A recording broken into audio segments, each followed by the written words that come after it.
யோகி ஆதித்யநாத்துக்கு மோடிக்கும் ஒரு சண்டை நடந்துட்டு இருக்கு. டபுள் இன்ஜின் சர்க்கார்னு சொன்னா உன் இன்ஜின் வேற ஏன் இன்ஜின் வேறங்க அங்க சண்டை நடந்துட்டு இருக்குது. யோகியை வீழ்த்துவதற்கு மோடி ஒன்று முயற்சி செய்து கொண்டிருக்கிறார். ஈகோ இல்லாம இருக்கிறவன் தான் தலைவன். 75 வயசுங்களும் பதவி பிடிச்சிட்டு இருக்கிறப்பா, ஈகோ இல்லாமல் இருக்குமா? இப்படிலாம் வந்து அவர் பேசலாம். நேரடியாக மோடியை குறிப்பிட்டு பேசல, பேசினவர் மோகன் பகவத். நான் பிஜேபியில் வேலை பார்க்குறவன் எல்லாம் சௌக்கிதார். ஆர்எஸ்எஸ் வந்து ஒரு பிராமின் குரு, ஒரு குரு மாதிரியான தோற்றம். அந்த பின்னணியிலிருந்து இவங்க வந்து அதை முடக்க பார்க்குறாங்க. அப்போ இந்த அதிருப்திகள்லாம் அங்கங்கே தென்பட்டு கொண்டிருக்க, இப்போ மோடி பலவீனமாக இருக்கிற சூழல், இப்போது இவரை பதவியை விட்டு இறக்கினால்தான் ஆட்சி அப்படிங்கிற முடிவுக்கு வந்ததால், ஆக்சுவலி மோடி வந்து எப்படியாவது ஆர்எஸ்எஸ் காரங்களை வீட்டு சிறையில் வச்சிடலாம் அப்படிங்கிற திட்டத்தோடு இருப்பதாக தான் தெரிகிறது. ஐடியாலஜி கொடுத்துட்ட, எலெக்ஷனுக்கு பிரச்சாரம் பண்ணிட்டேன், அவ்வளோதான், அவனுடைய சர்வீஸ் முடிஞ்சு போச்சு, பிரசாந்த் கிஷோருக்கு என்ன மதிப்பு அவ்வளோதான் உனக்கு மதிப்புங்கிற அளவில் ஆர்எஸ்எஸ் வைத்திருக்க முனையும் பொழுது, இது ஆர்எஸ்எஸ்னுடைய குழந்தை தான் பிஜேபி அப்படின்னு சொன்னாலும் கூட, பிஜேபி யாருடைய தயவில் ஆட்சி நடத்தினா வெறும் ஆர்எஸ்எஸ் தயவுனால் மட்டும் இல்லை, அதானியுடைய தயவும் தேவை, அம்பானி தயவு தேவை, அவங்க இன்டர்நேஷனலாக பிஸ்னஸ் பண்ண வேண்டிய தயவு தேவை. 1-2 எலெக்ஷன் தோல்வியே மோடியை பிரதமர் பதவியிலிருந்து நீக்கிவிட முடியும். ஒருவேளை பீகாரில் பாஜக நிதிஷ்குமார் கூட்டணி தோக்குதுன்னு வச்சுக்கோம், இன்னும் ஆர்எஸ்எஸ் வேகமாக எழுந்தடிக்கும். ஆர்எஸ்எஸ்காரர்கள் வந்து காலில் செருப்பு போட மாட்டாங்க, அப்படி போட்டாலும் இந்த ஸ்லிப்பர் அதான் போடுவாங்க, ரொம்ப எளிமையாக வாடுவாங்க. அப்படி இருக்கிறவங்கள மோடி அமித்ஷா ரெஜிம் என்ன பண்ணால் முழுக்க கரப்ட் பண்ணி வச்சிருச்சு. காசு கொடுத்து, சரக்கு கொடுத்து, மற்ற விவரங்கள்லாம் கொடுத்து அவங்கள வந்து முழுக்க கரெக்ட் பண்ணி ஒரு ஆர்எஸ்எஸ் கேடருக்கு எப்படி இருக்கணுமோ அந்த ஸ்ட்ரென்த்தை நிர்மூலமாக்குற வேலையை மோடி அமித்ஷா செஞ்சுட்டார். ஹிட்லர் தனக்கு சப்போர்ட்டாக இருந்த குழுக்களை ஒரு பவர் ஒரு கட்டத்துக்கு வந்ததுக்கு பிறகு அந்த குழுக்களை ஓரங்கட்டு நீ இனிமேல் வாயை திறந்தாங்கிற மாதிரி அவங்கள கண்ட்ரோல் பண்ண மாதிரி மோடியும் செய்ய விளைகிறார் அப்படிங்கிறது தான் அங்கேருந்து வர்ற தகவல். செப்டம்பர் 17 டிசம்பர் மாதம் வர்றதுக்குள்ள எப்படியாவது மோடியை வீட்டுக்கு அனுப்பி விடுவது. நீ இறங்கினதோட உன் ஆளையும் கூட சேர்ந்து கூப்பிட்டு போயிடணும், யாரை? அமித்ஷாவையும். ஒரு நாள் மோடி ஒரு வேளை ஆட்சியை விட்டு போனாருன்னா சந்தோஷம் அடையலாம். ஆனால் அதோட முடியுமா அப்படின்னா அது இல்லை அப்படின்னு தான் தோணுது. மோடியோட ஃபைட் பண்ணுறதை விட இன்னும் பல 100 மடங்கு ஆர்எஸ்எஸ் நேரடி ஆட்சி, ஒரு அடிப்படைவாத அரசுகளை நோக்கி கொண்டு போகிறதுக்கு ஒரு கான்ஃப்ளிக்ட். கடைசியாக ஒரு நம்பிக்கையோடு ஏதாவது சொல்லி முடிக்கணும் நம்ம ஆடியன்ஸ்க்கு. என்ன நீங்கள் வந்து பயமுறுத்துகிற மாதிரி பேசுறீங்கன்னு இருக்கக்கூடாதுன்னு சொன்னால். அரண்சை நேயர்களுக்கு வணக்கம். நான் மதன் நெறிவுலகன். இன்று நமது சிறப்பு விருந்தினர் தோழர் மகிழ்நன் அவர்கள். நிறைய விஷயங்கள் விவாதிக்க இருக்கிறோம், அவரை வரவேற்கலாம். வணக்கம் தோழர். மோடியை சுற்றி ஒரு பெரிய நெருக்கடி இருப்பது போல தெரியுது. சர்வதேச அளவில் எல்லா நாடுகளோடையும் அது உறவுகள் கட்டுப்போச்சு. அமெரிக்கா தான் கடைசினாங்க, இப்போ அமெரிக்காவும் கிட்டத்தட்ட முடிச்சு விட்டுருச்சு அப்படின்ற மாதிரி சர்வதேச அளவில் நமக்கு நிராதரவாக நிற்குது இந்தியா அப்படின்ற ஒரு கெட்ட பேர் இருக்குது. உள்நாட்டுக்குள்ளேயும் மோடியோடைய செல்வாக்குங்கிறது பெரிய அளவில் வீழ்ச்சி. இன்னொரு பக்கம் எதிர்கட்சிகள் வந்து பெரிய அளவில் டேமேஜ் பண்ணிட்டு இருக்கிறாங்க. அதுலேயும் தேர்தல் மோசடி அப்படின்றது இவங்க மொத்தமாகவே தோத்து போயிட்டாங்க, ஏமாற்றி அதிகாரத்தை பிடிச்சிருக்கிறாங்க என்பதான ஒரு விமர்சனங்கள் வந்துட்டு இருக்குது. ஆனால் இதே நேரத்தில் இதெல்லாம் வெளியே இருந்து வரக்கூடிய விஷயங்கள். ஆனால் உள்ளுக்குள்ளேயே பிஜேபிக்குள்ளேயே மோடிக்கு எதிர்ப்பு வலுத்து வருது. ஆர்எஸ்எஸ் ஒரு பக்கம் வந்து ப்ரெஷர் பண்ணுது, தலைமையை மாற்றணும் அப்படின்ற முயற்சிகள் நடக்குது. இது பல நேரங்களில் இந்த முயற்சி நடந்ததாக சொல்லிக்கிட்டே இருந்தாங்க. ஒவ்வொரு முறையும் மோடி ஏதோ ஒரு வகையில் வித்த காட்டி தப்பிச்சிட்டாரு. ஆனால் இந்த முறை ஆர்எஸ்எஸ் விடுவதாக இல்லை. மோடியை வந்து 75 வயது நிறைவடைஞ்சதை காரணம் காட்டி அவரை வந்து ஓரங்கட்டுறதுக்கு ஒரு முயற்சி நடந்துகிட்டு இருக்குது அப்படின்றத ஒன்று சொல்றாங்க.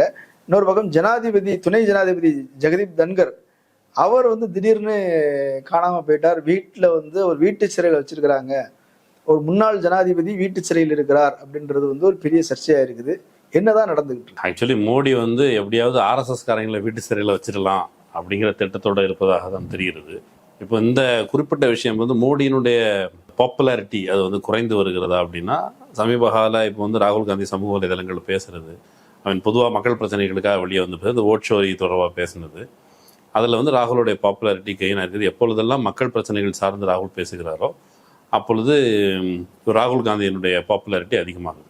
மோடிக்கு அப்படி அதிகமாகிறதுக்கு வாய்ப்பு இல்லை. ஏன்னா மக்கள் பிரச்சனைகள் சார்ந்து அவர் பேசுறது இல்லை, என்னைக்குமே பேசுனது அது வந்து ஒரு கொள்கையாக வச்சிருக்கிறாங்க. பெரும்பாலும் அந்த ஒரு மேற்பூச்சி நடவடிக்கைகளை தொடர்ந்து மோடி வந்து பேசிக்கிட்டே தான் இருக்கிறார். சமீபத்தில் அந்த சுதந்திர தின விழாவில் ஆர்எஸ்எஸ் வந்து உலகத்தின் மிகப்பெரிய என்ஜிஓ அப்படின்னு சொன்ன அந்த ஸ்பீச் இருக்குல்ல, அது 1 மணி நேரத்தில் அப்படின்னு பார்த்தா இவருக்கு வந்து எவ்வளோ நேரம் இருக்குன்னா ஒரு மில்லியன் அவ்வளோதான் மோடியினுடைய இண்டிபெண்டன்ஸ் டே ஸ்பீச்சுக்கு.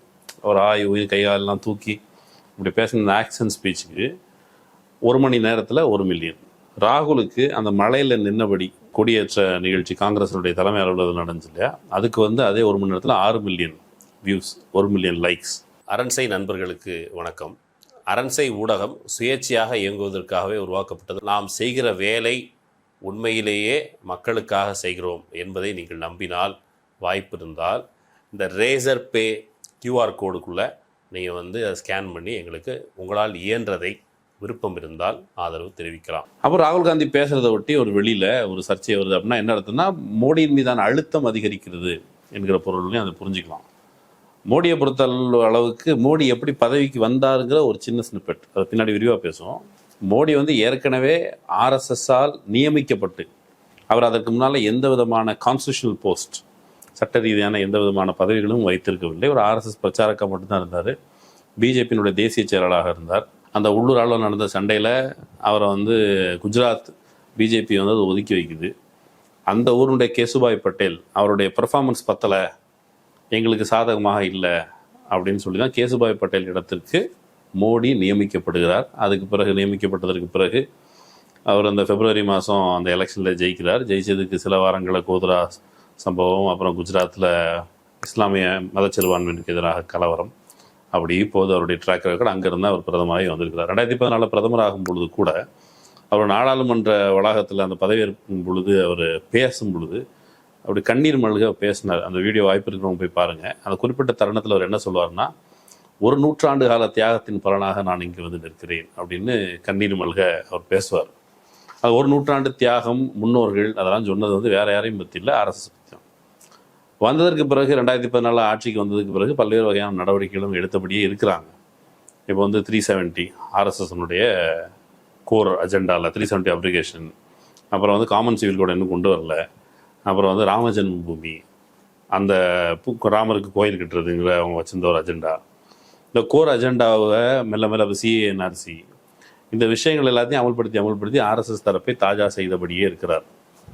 ஆனாலும் இப்போ சமீபத்தில் இந்த சர்ச்சை எங்கே வருதுன்னா, அங்கே அவ்வப்போது அப்படி கேள்விப்பட்டாலும் கொஞ்ச நாளைக்கு முன்னாடி ஒரு புத்தக வெளியீட்டு விழா, அந்த புத்தக வெளியீட்டில் யாரை பற்றினா மோரோபந்த் பிங்லே அப்படிங்கிற ஆர்எஸ்எஸ்னுடைய ஒரு முக்கியமான பிரச்சாரம், மகாராஷ்டிரா சேர்ந்தவர், அவருடைய புத்தக வெளியீட்டு விழாவில் பேசும் பொழுது 75 வயசு ஆயிடுச்சுல்ல, போயிட வேண்டியதானே, அவன் தான் உண்மையான தலைவன், அது மட்டும் இல்லை ஈகோ இல்லாமல் இருக்கிறவன் தான் தலைவன், 75 வயசுங்களும் பதவி பிடிச்சிட்டு இருக்கணுப்பா, ஈகோ இல்லாமல் இருக்கணும், இப்படிலாம் அவர் பேசலாம். நேரடியாக மோடியை குறிப்பிட்டு பேசினவர் மோகன் பகவத். சமீபத்தில் மோகன் பகவத்துக்கு இந்த செப்டம்பர் 17ஆம் தேதி மோடி 75 வயசை அடைகிறாருன்னு சொல்லி ஒரு வாரத்துக்கு முன்னாடி கிஷோர் திவாரிங்கிற நபர் ஒரு கடிதம் எழுதுகிறார். இது அவருடைய முதல் கடிதம் இல்லை, அவர் 2018 இதே மாதிரி கடிதம் எழுதுகிறார்.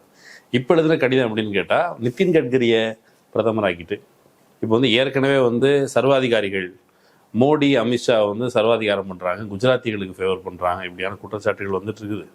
இது வரைக்கும் நல்லா தான் ஆட்சி செஞ்சால் அதை விடுங்க, ஏன்னா இவர் ஆர்எஸ்எஸ்காரர் தான். ஆனால் இப்போ நம்முடைய செயல் திட்டங்களை நிறைவேற்றுவதற்கு மோடியை வச்சு ஆகாது, மோடியினுடைய அந்த முகம் பயன்படாது அப்படின்னு அவர் ஒரு கடிதம். இந்த கடிதம் வழக்கமாக கட்சிகள் ஒரு சர்ச்சையை கிளப்புறதுக்கு கூட ஒரு நபரை வச்சு ஒரு கடிதத்தை போடு நான் பார்த்துக்கிறேன்னு கூட இருக்கலாம். மோடிக்கு இந்த நேரத்தில் ஏன் நெருக்கடி அதிகரிக்குது அப்படின்னு பார்த்தா, 2024 எலெக்ஷனில் நாடாளுமன்ற தேர்தலில் அவங்க எய்ம் பண்ண 400 சீட்லாம் எய்ம் பண்ணாங்கல்ல, ஆனால் 400 பார் வரலை, கணிசமாக குறைந்து விட்டது. அதன் பொருள் ரொம்ப வெளிப்படையாக தெரிஞ்சது. அயோத்தியில் ராம ஜென்மபூமி அங்கே கோயில் கட்டின பிறகும் கூட, அந்த ராமர் கோயில் கட்டினதுக்கு பிறகும் கூட அங்கே பிஜேபி செல்வாக்கு, மோடி செல்வாக்கு பலன் தரலை. அதே நேரத்தில் அங்கே உள்ளூர்லேயும் பிரச்சனை தெரியாது, கொஞ்சம் வெளிப்பட்டுச்சு. அது என்னன்னு கேட்டால், இவர் யோகி ஆதித்யநாத்துக்கும் மோடிக்கும் ஒரு சண்டை நடந்துட்டுருக்கு. அவங்க கொஞ்ச நாள் கழித்து அவங்க 2 பேரும் அந்த ஒரு வளாகத்தில் யோகி ஆதித்யநாத் தோளில் கை போட்டு மோடி நடந்து போகிறோமே, டபுள் இன்ஜின் சர்க்கார்னு சொன்னால் உன் இன்ஜின் வேறு ஏன் இன்ஜின் வேறாங்க, அங்கே சண்டை நடந்துட்டு இருக்குது. யோகியை வீழ்த்துவதற்கு மோடி முயற்சி செய்து கொண்டிருக்கிறார். யோகியை ஏன் வீழ்த்த வேண்டும்? யோகி ஒரு பொட்டன்ஷியலான ஒரு பிரைம் மினிஸ்டர் கேண்டிடேட். அதே மாதிரி மகாராஷ்டிராவில் எடுத்துக்கிட்டால் நிதின் கட்கரி, அவர் 2014 அவர் பிரதமராக வருவதற்கு பொருத்தமானவர்னு சொல்லி ஆர்எஸ்எஸ் தரப்பு பூஸ்ட் பண்ணிட்டு இருந்த பொழுது, அத்வானி உள்ளிட்ட 2014 அவர் தான் முதல்ல முன்னிறுத்தினாங்க. அவரை முன்னிறுத்தும் பொழுது அத்வானி உள்ளிட்டவர்கள் நமக்கு ஒரு முகம் வேணும், ஏன்னா அத்வானியுடைய வளர்ப்பு மாதிரி. அப்புறம் அத்வானிக்கு பிற்காலத்தில் என்ன நடந்ததுன்னு வரலாறு தெரியும். அத்வானி உள்ளிட்டவர்கள் புஷ் பண்ணி தான் மோடி மேலே வர்றார். அதுக்கு முன்னாடி ஒரு மாநிலத்தினுடைய முதலமைச்சர் அவர் புஷ் பண்ணி 2014 பிரச்சாரத்துக்கு முன்னாடி, ஐ திங்க் 2012 வாக்கில் அவருக்கு அந்த க்ளீன் சீட் கொடுக்குறாங்க.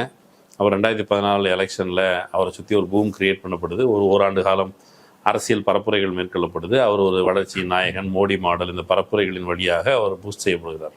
நிதின் கட்கரிக்கு போனதில் அவர் மேலே ஏதோ ஊழல் புகார்லாம் வச்சு அவரையும் மட்டுப்படுத்தி அவர் வந்து பிரைம் மினிஸ்டர் கேண்டிடேட்னு பேசுறதுக்கான ஆளை அவரையும் மட்டுப்படுத்திட்டாங்க. ஃபட்னாவிஸ், தேவேந்திர ஃபட்னாவிஸ் மகாராஷ்டிரனுடைய சிஎம்மாக இருக்கிறவர், அவர் வந்து சித்பவன் பார்ப்பனர், நிதின் கட்கரி சித்பவன் பார்ப்பனர், அவரையும் கூட வரவிடாமல் அவரை துணை முதலமைச்சராக வச்சிருந்து யார் கூட ஷிண்டேவுக்கு நீ துணை முதலமைச்சர். ஷிண்டே யாரு அவங்க பார்வையில் அப்படின்னு கேட்டால், நீ வந்து அந்த கட்சியிலேருந்து ஏமாத்திட்டு வந்திருக்க, தற்காலிகம் பதவிக்காக பயன்படுத்திட்டு நீ கருவேப்பிலை ஒன்று தூக்கி போட்டுருவோம். அந்த கருவேப்பிலைக்கு துணை முதலமைச்சராக வைக்கிற ஒரு வேலையை செஞ்சாங்க. இப்போ திரும்ப ஃபட்னாவிஸும் பவர்ஃபுல்லாக இருக்குது. ஃபட்னாவிஸ் பவர்ஃபுல்லாக இருக்கிறாரு. நிதின் கட்கரி மேலே அநியாயமாக ஒரு புகார் சொல்லப்பட்டு அவர் மட்டுப்படுத்தப்பட்டிருக்கிறார். இந்த சூழலில் இவங்க ரொம்ப ரொம்ப ஒரு தனிநபர்களாக அல்லது ஒரு கூட்டமாக ஒரு லாபியாக இவங்க பவர்ஃபுல்லாக ஆகிட்டே இருக்கிறது அப்படிங்கிறது ஆர்எஸ்எஸை பின்னால் தள்ளிட்டு, கொஞ்ச நாளைக்கு முன்னால் ஜேபி நட்டா சொல்லியிருந்தாலும் நாங்கள் தனியாக சுயேட்சையாக செயல்பட வல்லவர்கள், எங்களுக்கு யாருடைய உதவியும் தேவையில்லைங்கிறதுலாம். நாங்கள் வளர்ந்து விட்டோம், முன்னாடி எங்களுக்கு விவரம் தெரியாமல் இருக்கும்போது ஆர்எஸ்எஸ் எங்களுக்கு வந்து ஆலோசனை சொல்கிற இடத்துல இருந்தது, இன்னைக்கு அப்படி சொல்ல வேண்டிய இடத்துல இல்லை, நாங்களே முடிவெடுக்கிற இடத்துக்கு வந்துட்டோம் அப்படின்னு வந்துட்டீங்களா, நீங்கள் வந்து இங்கே ஜெயிச்சிக்காமி அப்படின்னு சொல்லி போன எலெக்ஷனில் ஆர்எஸ்எஸ் தன்னுடைய ஆதரவை பின்வாங்கி கொண்டு அந்த எலெக்ஷன் முடிவை ஒட்டி கூட மோகன் பகவத் ரொம்ப சந்தோஷமாலாம் பேசலை. அப்போ இந்த அதிருப்திகள்லாம் அங்கங்கே தென்பட்டு கொண்டு இருக்க, இப்போ மோடி பலவீனமாக இருக்கிற சூழல், இப்போது இவரை பதவியை விட்டு இறக்கினால்தான் ஆட்சி அப்படிங்கிற முடிவுக்கு வந்ததால் பல்வேறு அரங்குகளில் இது வந்து நெருப்பு இல்லாமல் போகாதுங்க மாதிரி பல்வேறு அரங்குகள் அங்கங்கே அப்படி பின் பண்ணி ஒரு டிஸ்கஷனை கிரியேட் பண்ணுறது. மோடி இன்வின்சிபிள், மோடி வந்து எப்போதும் அவருடைய ஆழ்நாள் முழுக்க அவர் முதலமைச்சர் பிரதமராக இருக்க போகிறார் இப்படிங்கிற பரப்புரைகளுக்கு இடையில் இந்த டிஸ்கஷன் அது ஆட்டோமேட்டிக்காக மோடிக்கு ஒரு அழுத்தத்தை உருவாக்கும். இன்னொன்று, ஆர்எஸ்எஸ்க்கும் பிஜேபிக்கும் ஐடியாலஜிக்கலாக பெரிய டிஃப்ரென்ஸ் என்ன, இது ஆர்எஸ்எஸ்னுடைய குழந்தை தான் பிஜேபி அப்படின்னு சொன்னாலும் கூட, பிஜேபி ஆட்சி நடத்துவதற்கு சர்வதேச அளவிலான பிஜேபி யாருடைய தயவில் ஆட்சி நடத்தினா வெறும் ஆர்எஸ்எஸ் தயவினால் மட்டும் இல்லை, அதானியுடைய தயவும் தேவை, அம்பானி தயவு தேவை, அவங்க இன்டர்நேஷ்னலாக பிஸ்னஸ் பண்ண வேண்டிய தயவு தேவை. அப்போ அவங்களுக்கு ஃபேவரபுளாக முதல்ல காசு, நீ ஐடியாலஜி கொடுத்துட்ட, எலெக்ஷனுக்கு பிரச்சாரம் பண்ணிட்ட, அவ்வளோதான், அவனுடைய சர்வீஸ் முடிஞ்சு போச்சு. பிரசாந்த் கிஷோருக்கு என்ன மதிப்போ அவ்வளோதான் உனக்கு மதிப்புங்கிற அளவில் ஆர்எஸ்எஸ் வைத்திருக்க முனையும் பொழுது, ஆர்எஸ்எஸ் எப்போதுமே பிஜேபி எப்படி கருதுச்சுன்னா, ஆர்எஸ்எஸும் பிஜேபி சமம்னு அவங்க என்றைக்குமே கருதுனதில்லை. பிஜேபியில் வேலை பார்க்குறவங்க எல்லாம் சௌக்கிதார், ஆர்எஸ்எஸ் வந்து ஒரு பிராமின் குரு, ஒரு குரு மாதிரியான தோற்றம். அந்த பின்னணியிலேருந்து இவங்க வந்து அதை முடக்க பார்க்குறாங்க. மோடியை பற்றி இவங்களுக்கு தெரியும், மோடி வந்து சாதாரணமாக அந்த பதவிக்கு வரல. அவர் ஏற்கனவே சொன்ன மாதிரி அந்த ஊரில் இருந்த முதலமைச்சரை, அவரை வந்து அவரை பற்றின ஊழல் புகார்கள்லாம் எதிர்க்கட்சி முகாம்களுக்கு கொடுத்து அவரை சுற்றி ஒரு பெரிய பிம்பத்தை கட்டி எழுப்பி, அங்கே வந்து என்ன நடக்குதுன்னு கேட்டால், அங்கே கட்சியில் புஜ்ஜில் வந்து பூகம்பம் நடக்குது. பூகம்பம், அதுக்கு முந்தின வருஷம் வந்து இது புயல் வருது, மக்கள் கணிசமாக இறந்து போகிறாங்க. அந்த கேசுபாய் பட்டேல் மேலே வந்து கரப்ஷன் சார்ந்த புகார்கள் வருது. இதெல்லாம் மேலே போகும்போது தேசிய செயலாளர் அந்த மாதிரியான பொறுப்பில், ஒரு ஆர்கனைசேஷன் மாதிரியான பொறுப்பில் இருந்த மோடி, அவர் வந்து முன்னாடி தான் பேசணும். நீங்கள் அவுட்லுக் பத்திரிகையினுடைய அலுவலகத்துக்கு போயிட்டு பேப்பர் ஃபைல்லாம் போய் கொடுத்துட்டு வந்து எங்கள் ஆளை பற்றின விவரங்கள் பார்த்துக்கங்கன்னு கொடுத்துட்டு வந்ததாக ஒரு பத்திரிகையாளர் குறிப்பிட்டிருக்கிறார். அதே போல் சஜித் ஜோஷின்னு ஒருத்தர், அவர் ஆர்எஸ்எஸ்னுடைய மிக முக்கியமான காரியகர்த்தா, ஃபேமஸான நபர், ஆர்எஸ்எஸ் ரொம்ப நம்புது குஜராத்தை பொறுத்த மட்டில். அவர் வந்து அவருக்கும் இவருக்கும் ஒரு டக் ஆஃப் ஆவார், அல்லது அவர் ஒரு பொசிஷனுக்கு வருவார் அப்படியான இது இருக்கும் பொழுது, அவர் வந்து ஆர்எஸ்எஸ் மூலமாக பிஜேபியை கட்டுப்படுத்துறது அப்படின்னு முயற்சி பண்ணுறாருன்னா, அவருக்கு என்னன்னு கேட்டால், அவருக்கு சிடி, அவர் வந்து ஒரு பெண்ணோட பாலுறவில் ஈடுபட்டு கொண்டு அந்த மாதிரி சிடியை வெளியிட்டு அவரையும் வரக்கட்டாங்க, அவர் முடிஞ்சு போச்சு. அப்புறம் வந்து தொகாடியா விஹெச்பிக்காரர், அவர் என்ன பண்ணார், அட்மினிஸ்ட்ரேஷன் அந்த மாதிரி விஷயங்கள்லாம் தலையிடுறது, ஆர்எஸ்எஸ் நாங்கள் முடிவெடுப்போம்னு சொல்கிறதுன்னா அவரையும் ஓரம் கட்டி கடைசியில் அவர் மோடிக்கு எதிராக பிரச்சாரம் பண்ணுற அளவுக்கே போயிட்டார். இப்படி ஆர்எஸ்எஸ் இன்ஃப்ளூயன்ஸை மட்டுப்படுத்துறது, உனக்கு என்ன வேணும், நாங்கள் செய்கிறோம், நீ கொஞ்சம் ஓரமாக உட்காந்து இது எங்களுக்கு வேறு பிஸ்னஸ் அப்படிங்கிற ஒரு தோரணை இருக்கிற காரணத்தினால் எப்படியாவது அவரை வீட்டுக்கு அனுப்பிடணும். இந்த தருணம் தான். இப்போ ஒன்றும் இல்லை, பிஜேபி ஆர்எஸ்எஸ் எடுத்துக்கிட்டா அவங்க எப்பவுமே எப்படி இருப்பாங்க, இதுக்கு முன்னாடி இப்போ அத்வானி பீரியட் இருந்தது, அத்வானி வந்து என்ன பண்ணார், அத்வானி இவங்களுடைய மிக முக்கியமான முகம். அவர் ராம ஜென்மபூமி மூமெண்ட் போகிறேன், ரத யாத்திரை போகிறேன்னு போனவருக்கு என்ன நடந்துச்சு, போனவரை அவர் வந்து பாகிஸ்தானுக்கு போனார், அங்கே ஜின்னாவை செக்குலர்னு சொன்னார், அவரை பதவி இறக்கம் பண்ணிட்டாங்க. அப்புறம் இவர் வாஜ்பாய், அவர் பிரதமராக இருக்கும்போது, எனக்கு தாண்டா தெரியும், நான் பிரதமர் சீட்டில் உட்காந்து அவன் இஷ்டத்துக்கு சொல்லுவேன் செஞ்சுட்டு இருக்க முடியுமா, இங்கே வந்து நான் கூட்டணி ஆட்சியில் இருக்கிறேன், என்னால் நினச்சதெல்லாம் செய்ய முடியாதுங்கிற பொழுது இவர் சாஃப்டாக இருக்கிறாரு அப்படின்னு அவர் மேலே ஒரு புகார். இப்படி தங்களுக்கு வேலை பார்க்கணும்னு நியமித்த சௌக்கிதாருக்கா காம் நீ கர்ற, சௌக்கிதார் வந்து சௌக்கிதார் காவல் வேலையை செய்ய மாட்டேங்கிறார் அப்படியான ஒரு அபிப்பிராயம். இவர் ஓவர் ரைட் பண்ணுறாரு.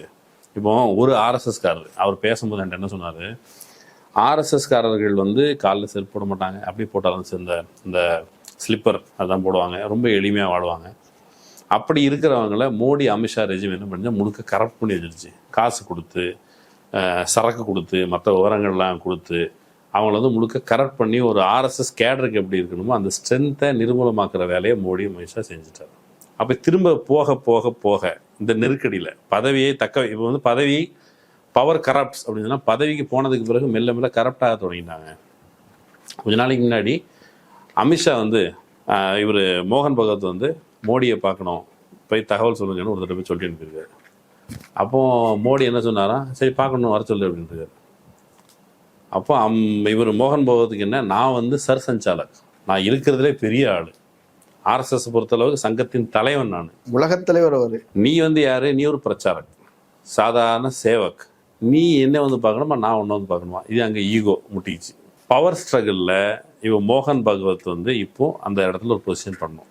இன்னொரு ஃபேக்டர் இருக்குது. அந்த ஃபேக்டர் என்னன்னு கேட்டால், பிஜேபியை பொறுத்தளவுக்கு அது வேற பொலிட்டிக்கல் பார்ட்டி. அவங்க வந்து அவங்க என்ன வைக்கிறாங்க, இப்போ நீங்கள் திரும்ப 2024 எலெக்ஷனில் ஜெயிச்சு வந்துட்டீங்க, இப்போ ஆர்எஸ்எஸ்னுடைய ஸ்ட்ராங் ஃபோல்டு இருக்குல்ல, அவனை மட்டும்தான் நீ நியமிக்கணும் பதவிகளில், மற்றவங்களுக்கு கொடுக்கக்கூடாது. வேறு கட்சியிலேருந்து கொள்கை இல்லாமல் இங்கே பிழைப்புவாதத்திற்காக வந்தவர்கள், ஹிந்துத்துவ அரசியலை புரியாதவர்கள், அவங்களுக்கு பதவி கொடுக்காதுன்னு ஆர்எஸ்எஸ் ஒன்றைக்கு. ஆனால் இவங்க அரசியல் நடத்திட்டு இருக்காங்க. அப்போலாம் ஒரு முடிவு எடுத்தால் ஆட்சியே இருக்காது.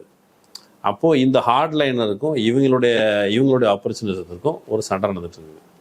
இப்போ ஹார்ட்லைனர்ஸை ஒதுக்கணும், ஹார்ட்லைனர்ஸை நான் உள்ளே கொண்டு வர முடியாதுன்னு சொன்னால், முதல்ல அவர் வந்து அப்படி முடிவு எடுத்தார். ஆர்எஸ்எஸ்க்கு முடிஞ்சவரை ஹிந்துத்துவ திட்டங்கள்லாம் கொடுத்து அவங்கள சாந்தப்படுத்தி வச்சுருந்தார். அவங்க பெரிய அளவில் சவுண்ட் விட முடியாமல் இருந்தாங்க. இப்போ ஒரு பலவீனமாக இருக்கிறார். இந்த தருணத்தை பயன்படுத்தி கொள்ள வேண்டும் என்று மோகன் பகவத் நினைக்கிறார். அதுக்கு ஒரு ஹிஸ்ட்ரி, ட்ராக் ரெக்கார்டு இருக்குது. அவர்களுடைய கருத்தின்படி வந்து செப்டம்பர் 17 இங்கே தந்தை பெரியார் பிறந்தநாள், செப்டம்பர் 17 அடுத்த மாதம் வருது. 75 வயதை எட்டுகிறார்.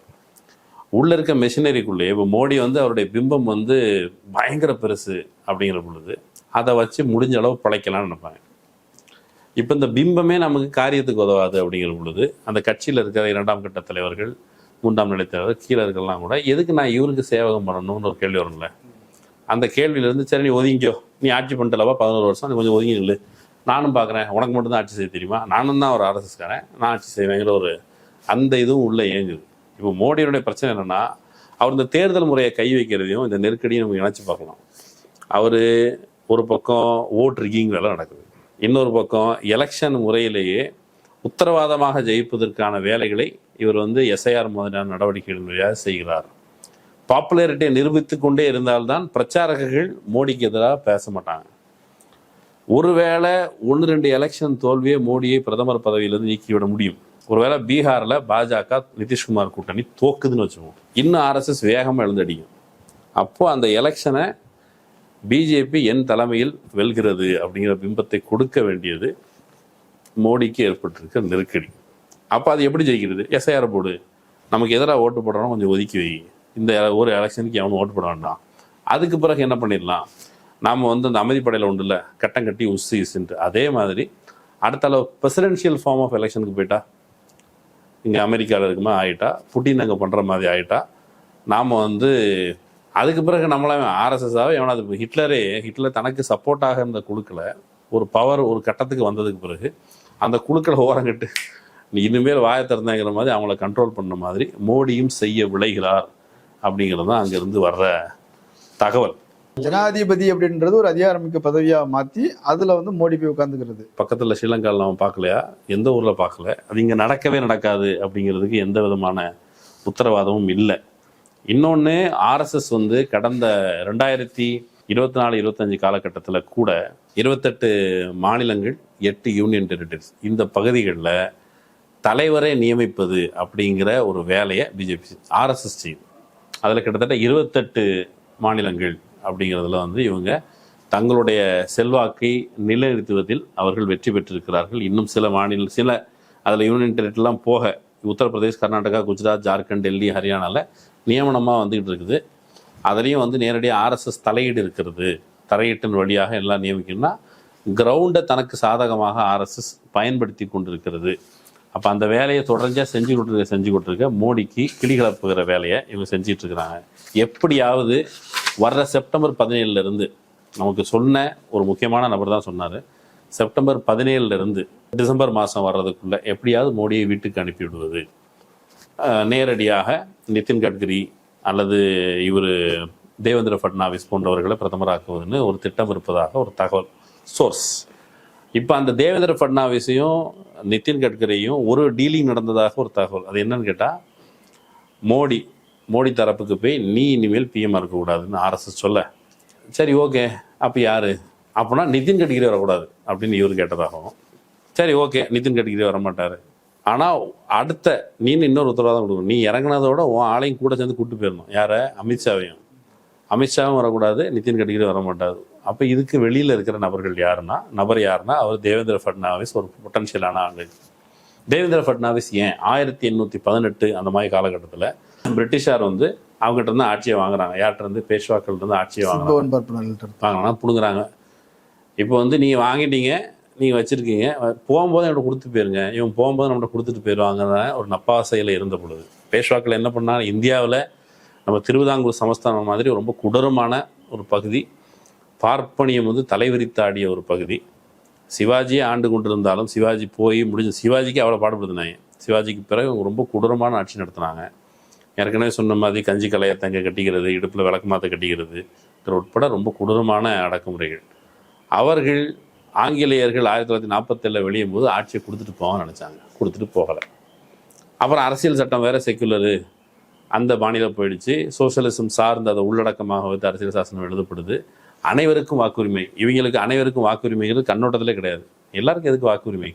ஏன்னா 1 man 1 vote அப்படின்னா உங்களை ஒரு மனிதனாக சமமாக மனிதனாக கருதுனா ஒரு ஓட்டு, உங்களை வந்து அரை மனிதனாக கால் மனிதனாக கருதுகிற சனாதனத்தை கோட்பாடாக வைத்திருந்தோம், கண்டிப்பாக அனைவருக்கும் வாக்குரிமை கொடுத்துருக்க மாட்டாங்க. அம்பேத்கர் அதை என்ஷோர் பண்ணிட்டு போயிட்டார். அப்போ இதுக்குள்ளே கிடந்து முண்டி அடித்து எப்படியாவது வந்து இப்போ அதிகாரத்துக்கு வந்திருக்கிறாங்க. அதிகாரத்திற்கு வந்திருக்க சமயத்தில் மோடியை வைத்து நிறைவேற்ற முடியாது. இன்னொன்று, மோடியை பிரதமராக வைத்திருப்பது அந்த இலக்கும் அல்ல. மோடி இதை நிறைவேற்ற வந்த ஒரு சௌக்கிதார். ஃபட்னாவிஸ் தான் அந்த தகுதியான ஒரு சித்பவன் பார்ப்பனர். அந்த சித்பவன் பார்ப்பனரை அரியணையில் அமர வைத்து அந்த பட்டாபிஷேகம் நடத்தி ஒரு இந்து ராஜை நிறுவுவது அப்படிங்கிறது இதுக்கு பின்னால் இருக்குது. ஆனால் மோடி சாதாரண ஆளாக அவர் விட்டுட்டு போயிடுவான்னா, மோடியை பற்றி அவர்கள் சொன்ன சில தகவல்கள் உண்டு. இது கேரவன் மேகசினில் ஒரு போகிற போக்கில் ஒருத்தர் சொல்கிறார். என்னன்னு கேட்டால், மோடி வந்து அந்த எமர்ஜென்சி பீரியட் நடந்துடுச்சுல்ல, எமர்ஜென்சி பீரியடு நடந்த பொழுது அந்த சமயத்தில் இவர் வந்து ஏபிவிபியோட ப்ரொட்டஸ்ட் நடந்துட்டு இருந்திருக்கு. அந்த ப்ரொட்டஸ்ட்டில் போய் தலைவன் வந்து ஓடி போய் மைக்கை பிடிக்கி பேச தொடங்கிட்டான். அப்படியா அன்றைக்கு நமக்கு தெரியும், எமர்ஜென்சி பீரியடில் ஆர்எஸ்எஸ் உட்பட பல இயக்கங்களும் தலைமறைவாக இருக்க வேண்டிய நிர்பந்தம் இருந்தது, நெருக்கடி இருந்தது. தமிழ்நாட்டில் வந்து நிறைய ஆர்எஸ்எஸ் சங்கிகள், கம்யூனிஸ்டுகள் பலரும் வந்து இங்கே அடைக்கலம் புகுந்திருந்தாங்க. நாங்கள் இங்கே அடைக்கலம் புகுந்திருந்தோம், எங்கள் ஆட்கள் இங்கே இருந்தாங்கன்னு சொல்லி ராமகோபாலன் புக்கெலாம் எழுதியிருக்கிறாரு. இங்கே வந்து அப்படி தங்கிட்டு இருந்தாங்களே, அங்கே என்ன தலைமுறைவாக இருக்கணும். ஏபிவிபி ஒரு ஃப்ரண்ட்டு, அது வந்து ப்ரொட்டஸ்ட் பண்ணிகிட்டு இருக்கும்போது மோடி போய் மைக்கை பிடிச்சி பேசியிருக்காரு. அப்போ அமைப்பு கூப்பிட்டு கண்டிச்சிருக்கு, என்ன உனக்கு ஒழுக்கமே இல்லை, அமைப்பு விதிமுறைகள் மீற, ஒன்று தலைமுறையாக இருக்க சொன்னால் நீ இங்கே வந்து மைக்கை பிடிச்சி பேசிட்டு இருக்குன்னா அவர் அதை பொருட்படுத்தலை. அவர் இந்த ரூலை பைபாஸ் பண்ணுறது அப்படிங்கிறது அவருக்கு இருந்த ஆசை. கோல்வால்கர் வந்து மோடியை பார்த்துட்டு மோடிட்டு என்ன சொல்லியிருக்கிறாரு, நீ என்ன ஒரு யூனிஃபார்மாக இல்லாமல் இருக்கிற, தாடியை ட்ரிம் பண்ணி வச்சுருக்கிற, ஒழுங்காக ஷேவ் பண்ணலை, அப்புறம் வந்து ஹாஃப் ஸ்லீவ் ஷர்ட் போட்டிருக்கிற, காக்கி டவுசர் போடுறதுன்னா வெள்ளை கலர் டவுசர் போட்டு வர்ற, உனக்கு அமைப்பு ஒழுங்கே இல்லையே அப்படின்னு சொல்லுங்கள். அப்புறம் பதவியை பிடித்த முறையும் நம்ம ஏற்கனவே பார்த்தோம். கேசுபாய் பட்டேலை கீழே தள்ளி விட்டுட்டு, சஞ்சய் ஜோஷியை காணாமல் பண்ணிட்டு, விஎஸ்பி லீடர் தொகாடியாவை காணாமல் பண்ணிட்டு, சிங்காலை காணாமல் பண்ணிட்டு, இப்படி ஆர்எஸ்எஸ்ல யாரெல்லாம் தங்களுடைய நிர்வாகத்தினுடைய பவர் அப்படிங்கிறதுக்கு நெருக்கடியாக வருகிறார்களோ அவர்கள் எல்லாம் ஓரங்கட்டுகிற வேலையை செய்த மோடி இப்போ ஆர்எஸ்எஸ் கேட்டவனை அப்படியே கொடுத்துட்டு, அவர் வழக்கமாக மோடி என்ன சொல்கிறாரு, ஹம் ஃபக்கீர் ஹே, நான் சாதாரண ஆள், நான் ஒரு ஜோல்னா பை எடுத்து போட்டு போயிடுவேன் அப்படின்னு சொல்கிறாரு. ஆனால் அந்த ஜோல்னா பைக்கில் வந்து அதானியோடைய பர்ஸ் இருக்குது, அவ்வளோ சீக்கிரம் ஜோல்னா பை எடுத்துகிட்டு போக மாட்டார். அப்போ அதானிங்கிற ஒரு முதலாளித்துவாதி, அந்த ஆளுக்கு வந்து இந்து ராஜ், இந்த இந்து ஒற்றுமை அதெல்லாம் பண்ணி ஒரு வேளை மார்க்கெட் தனக்கு ஃபேவரபுளாக இருந்துச்சுன்னா ஹீஸ் ஓகே. அவரை பொறுத்தளவுக்கு என்ன, இப்போ அம்பானி இருக்கிறாரு, அம்பானி வந்து வெளிநாட்டிலேருந்து எண்ணெய் வாங்கிட்டு வந்து சுத்திகரிப்பு செஞ்சு அதை டபுள் விலைக்கு விற்கிற வேலையை ஃபெசிலிட்டேட் பண்ணி கொடுக்குறவர் மோடி. அப்போ அவர் என்ன பண்ணுவார், நம்ம மோடிக்கு காசு கொடுக்குறதா ஆர்எஸ்எஸ் காசு கொடுக்குறதா இப்படிங்கிற கேள்வி வரும்ல. அவ்வளோ அதானிக்கு வரும். அதானி கிட்டத்தட்ட ஆர்எஸ்எஸ் பிரச்சாரக்கா இருந்தாலும் மோடியினுடைய பிரச்சாரக்கா இருந்து அந்த 2002 குஜராத் படுகொலைக்கு பிறகு மோடியினுடைய இமேஜை மேலே கொண்டு வந்ததுக்கு இப்படி முட்டு கொடுத்து மேலே கொண்டு வந்து அதானி கொண்டு வந்து தனக்கு வேலை பார்க்கறதுக்கு வச்சிருக்கான். இப்போ வந்து அவர் ஆர்எஸ்எஸ் பிரச்சாரக்கா, இப்போ மோடி ஆர்எஸ்எஸ் பிரச்சாரக்கா அதானி பிரச்சாரக்காங்கிற ஒரு டிஸ்பியூட்டும் அதில் இருக்கும். இப்போ அதானி மோடியை விட்டு கொடுப்பாரா அப்படிங்கிற கேள்வி. அப்போ இங்கே இருக்கிற பணபலமும் இவங்க சொல்கிற இந்துத்துவ ராஜ்யம் வந்து கான்ஃப்ளிக்டில் வரும். எனிவேஸ் தற்காலிகமாக நமக்கு என்ன தோணலாம், இவனுங்க சண்டையில் மோடி ஒரு வேளை போனால் பரவாயில்ல தானே தோணதானே, அப்படி தோணலாம். ஆனால் பிரச்சனை எங்கே இருக்குதுன்னு கேட்டால், மோடியோட ஃபைட் பண்ணுறதை விட இன்னும் பல நூறு மடங்கு ஆர்எஸ்எஸ் நேரடி ஆட்சி, ஆர்எஸ்எஸ் நியமனம் செய்கிற நபர்களுடைய ஆட்சி வந்தால், நம்ம ஏற்கனவே பேசிக்கொள்ள பால் தாக்கரே தன்னுடைய ஆள் வந்து நியமனம் செய்ததுக்கு பிறகு குஜராத் கலவரத்தை பற்றி ஸ்ரீகிருஷ்ணா கமிஷன் ரிப்போர்ட் சப்மிட் பண்ணது, அது பால் தாக்கரே மேலே குற்றம் சுமத்துது. அந்த தன்னுடைய கட்சியினுடைய சீஃப் மினிஸ்டரை வச்சுக்கிட்டு, சிவசேனாவுடைய சீஃப் மினிஸ்டரை வச்சுக்கிட்டு இவர் என்ன சொல்கிறாரு, பால் தாக்கரே நீ என்ன கொளுத்துவியா மவனை ஸ்ரீகிருஷ்ணா, நீ மும்பைக்கு வந்து பாரு கொளுத்துற தீல ஒன்னையும் போட்டு கொளுத்துவோன்னு பேசுகிற. அப்படி அப்போது இன்னொரு ஹிந்துத்துவ ஃபேனட்டிக்ஸ், ஒரு தாலிபானிசம் மாதிரி அங்கே மேற்கு அந்த அரபு நாடுகளில் அந்த சில பகுதிகளில் சொல்கிறாங்கல்ல, மேற்குலக நாடுகளில் இந்த பகுதிகளில் எப்படி அடிப்படைவாதம் அங்கே இருக்குதோ வெவ்வேறு நாடுகளில் வெவ்வேறு மத ரீதியான ஒரு அடிப்படைவாத அரசுகளை நோக்கி கொண்டு போகிறதுக்கு இது கான்ஃப்ளிக்ட். நம்ம வந்து இளைப்பாறுதல் அடைக்கும். ஒரு நாள் மோடி ஒரு வேளை ஆட்சியை விட்டு போனாருன்னா சந்தோஷம் அடையலாம். ஆனால் அதோட முடியுமா அப்படின்னா அது இல்லை அப்படின்னு தான் தோணுது. மார்வாடி ஏற்றிக்கிட்டு ஒரு பார்ப்பனரை கொண்டு வந்து உட்கார வைக்கிற வேலையை செய்ய போகிறாங்க. ஆமாம், அதை கொண்டு வர்றதுக்கான வேலை நடக்குது. மகாராஷ்டிராவை பொறுத்தளவுக்கு நமக்கு இன்னொன்று சொன்னால், மகாராஷ்டிரா பொறுத்த சித்பன் பார்ப்பனர்கள் யாருன்னா சாவர்கர், அந்த சித்பன் பார்ப்பனர் தான். அப்புறம் கோபால் கிருஷ்ண கோகலே, பாலகங்காதர் திலக், அப்புறம் கோல்வால்கர், இவங்க எல்லாருமே இப்போ இவங்க எல்லாருமே சேர்ந்து அந்த கனவு வச்சுருந்தாங்களே, அந்த கனவு நிறைவேறதுக்கு காத்திருக்கிறார்கள். அதில் நம்ம கடைசியாக ஒரு நம்பிக்கையோடு ஏதாவது சொல்லி முடிக்கணும் நம்ம ஆடியன்ஸ்க்கு, என்ன நீங்கள் வந்து பயமுறுத்துகிற மாதிரி பேசுகிறீங்கன்னு இருக்கக்கூடாதுன்னு சொன்னால், சாவர்கர் தன்னுடைய கடைசி காலத்தில் பல நாட்கள் உணவு இருந்தாமல் இருந்து அப்படி செத்து போனார். ஏன்னு கேட்டால், சாவர்கருக்கு ஒரு வேணுங்கிறவங்க படித்து பார்க்கலாம், சாவர்கர் வந்து ஆர்எஸ்எஸ், அவர் இந்து மகா சபா சார்ந்திருந்தால, அவர் ஆர்எஸ்எஸ் பற்றி இருந்த அபிப்பிராயம் வந்து இவனுங்க கம்ப சுற்றிட்டு இருக்கிறாங்க, ஒன்று காசு காம மாட்டாங்க, வேஸ்ட் ஃபெலோஸ் அப்படிங்கிற கருத்து தான் அவருக்கு இருந்தது. அப்போ அவர் பேசின ஹிந்துத்துவ ஐடியாலஜியை தூக்கி செல்வதற்கு ஆட்கள் இல்லை அப்படிங்கிற அபிப்பிராயம் இருந்தது. அவர் வந்து இந்த பசு பாதுகாப்பு மாதிரியான விஷயங்கள்லாம் பேசும்பொழுது, டேய் மாட்டை போய் அம்மானு சொல்லிட்டு இருக்க, மாடு யாருக்கிட்ட அம்மாவாக இருக்க முடியும், கண்ணுக்குட்டி தானே அம்மாவாக இருக்க முடியும், நீ என்ன மாட்டை அம்மானு கூப்பிட்றே, மாட்டு உனக்கு அம்மானா நீ மாட்டோட பிள்ளையா அப்படிலாம் கூட சாவர்கர் கேட்டிருக்கிறாரு. இப்படி இவங்களோட நடைமுறை சார்ந்து சில முரண்பாடுகள் இருந்தாலும் இவங்க நம்ம தத்துவத்தை எடுத்துகிட்டு போக மாட்டாங்கன்னு சொல்லி அவர் விரக்தி அடைஞ்சு சாவர்கர் கிட்டத்தட்ட ஆத்ம சமர்ப்பன், ஆத்ம அர்ப்பன் அப்படின்னு சொல்லி ஆத்மாவை விட்டு கொடுத்த ஒரு சடங்கை செஞ்சு அவர் தற்கொலை பண்ணிக்கிட்டாருன்னு இருந்தாலும் கூட அந்த தத்துவம் வந்து நிறைவேறலை அன்னைக்கு சாவர்கருக்கு. ஆனால் இன்னைக்கு உயிரை கொடுத்தேனும் இவர்கள் ஏற்கனவே பாலகங்காதர் திலக் சொன்னான்னு சொல்லுவாங்கல்ல, ஸ்வராஜ்யா இஸ் மை பர்த் ரைட், அவங்களுடைய ஸ்வராஜ்யம் அப்படிங்கிறது வந்து சித்பவன் பார்ப்பனர்களுடைய ஸ்வராஜ்யம். பிரிட்டிஷார் எங்களிடமிருந்து பறித்த ஸ்வராஜ்யத்தை திருப்பி கொடு, ஸ்வராஜ்யா இஸ் மை பர்த் ரைட் அப்படின்னு சொல்றதில்ல, இங்கே சூத்திரர்களுக்கு பர்த் ரைட் கிடையாதுன்னு சொல்லிட்டு இருந்தோம் இவங்க. அப்போ பார்ப்பனருடைய பர்த் ரைட்டு தான் அவங்களுடைய ஃப்ரீடம் தொடர்பானது. அப்போ திரும்ப இந்த முரண்பாடுகளில் நாம் நம்முடைய சுதந்திரத்தை இழக்காமல் இருக்கணும் அப்படின்னு சொன்னால் ரொம்ப காஷியஸாக எச்சரிக்கை உணர்வோடு இருக்கணும். ஒருவேளை presidency form of election, presidency form of society அப்படின்னு வந்தால் அப்பவும் நமக்கு நிறைய பிரச்சனை. ஆர்எஸ்எஸ்ங்கிற பேய் வந்தால் அப்பவும் நமக்கு பிரச்சனை. மெல்ல மெல்ல இது வந்து மோடி பவரை விட்டு அவ்வளோ சீக்கிரம் போக மாட்டார்னு நான் சொன்னேன். மோடி ஆர்எஸ்எஸ்னுடைய தூண்டுதலில் உள்முரண்பாடு காரணமாக அவரே போனால் பரவாயில்ல தானே அப்படின்னு நம்ம சோம்பி இருப்பதில் ஆகாது. நாம் நம்முடைய வேலையை செய்யணும். இது வந்து கேட்கறதுக்கு நல்ல கிசுகிசுமாக இருந்தாலும் நம்ம வேலையை செய்யணுன்றது தான் அடிப்படையான வலியுறுத்தல். நிறைய தகவல்கள் சொல்லியிருக்கிறீங்க, மக்கள் இதை பரிசீலிக்கட்டும். கலந்து கொண்டு கருத்துக்களை பகிர்ந்தமைக்கு நன்றி. நேயர்களே, மற்றொரு விருந்தினரோடு மீண்டும் சந்திக்கலாம். நன்றி.